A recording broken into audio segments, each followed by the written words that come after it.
Il y a 10 ans, le 13 novembre 2015, la France traversait l'un de ses moments les plus sombres de son histoire récente. Dans la nuit, les attentats de Paris et de Saint-Denis frappent le pays de plein fouet et laissent une cicatrice très profonde.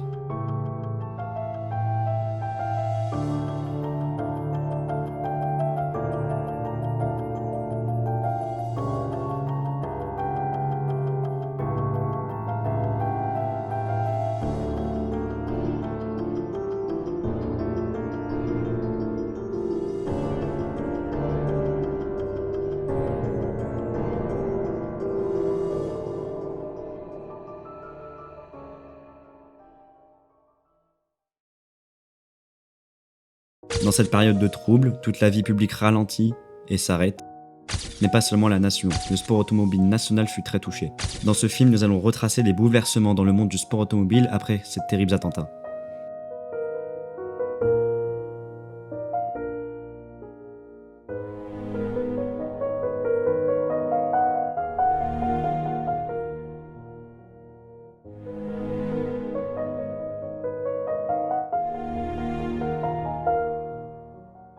Les jours qui suivent les attentats ressemblent à un confinement. La priorité est la sécurité. Les rassemblements sont limités, voire interdits. Les événements publics sont examinés un par un. Beaucoup d'entre eux sont annulés, d'autres se déroulent sans public à huis clos. Ce que le pays vit est inédit dans son intensité. On assiste à une réaction immédiate qui touche tous les sports. Le football, le rugby, le basket, mais aussi les disciplines plus niches et plus dépendantes de l'organisation locale, comme le sport automobile. La France passe en état d'urgence, les règles changent instantanément, les organisateurs apprennent à ajuster des événements qui, parfois, devaient commencer quelques jours plus tard seulement. Le silence qui s'installe dans les stades se propage également au circuit. On ne coupe pas simplement les moteurs, on coupe tout.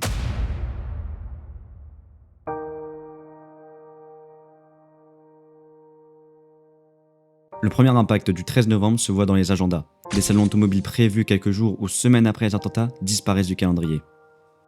Nous avions tout préparé. Les stands montés, les équipes sur place. Puis la décision tombe. Trop de risques, trop d'incertitudes. On ferme. Et en quelques heures, tout un événement devient un souvenir. Des petites manifestations locales souvent organisées par des clubs ou des associations sont stoppées. Ce ne sont pas seulement des fêtes mécaniques, c'est une famille qui se retrouvait et qui riait. Pour certains, c'est la première fois qu'un événement est annulé en plusieurs décennies pour des raisons aussi brutales.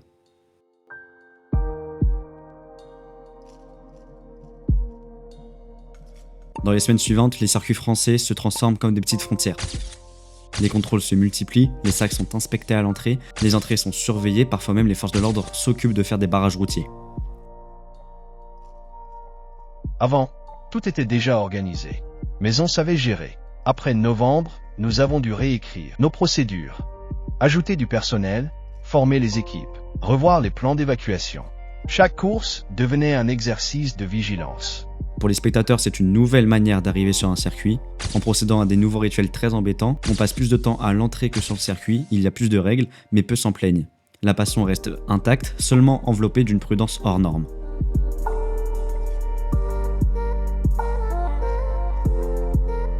Mais le cœur du sport automobile français ne se trouve pas à Magny-Cours aux 24 heures du Mans. Les rallyes régionaux, organisés par des clubs et sécurisés en partie par la gendarmerie, sont les plus vulnérables et les championnats les plus connus de la nation.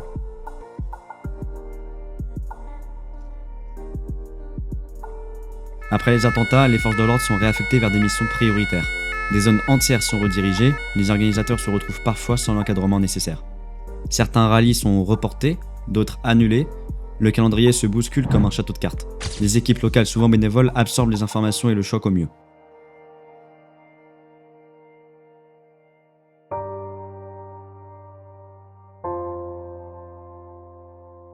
Pour les équipes engagées dans des championnats internationaux, le changement se voit surtout dans les déplacements.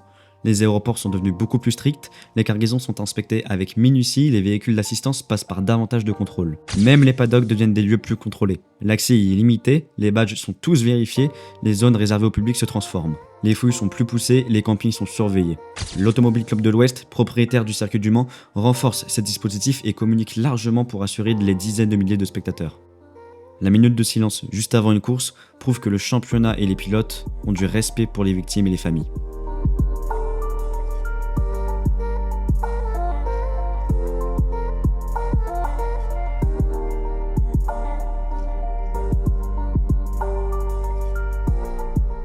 Le sport automobile, c'est un sport de bruit.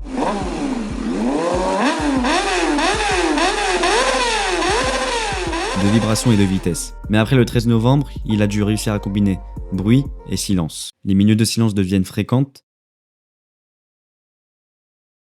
Elles offrent un contraste tout particulier avec les bruyants moteurs habituels.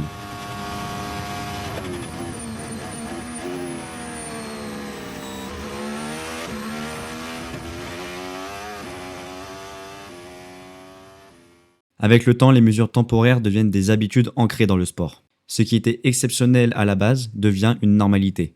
Les circuits adoptent des procédures plus robustes et encore aujourd'hui. Les spectateurs s'y habituent et les organisateurs aussi pour le bien de tous.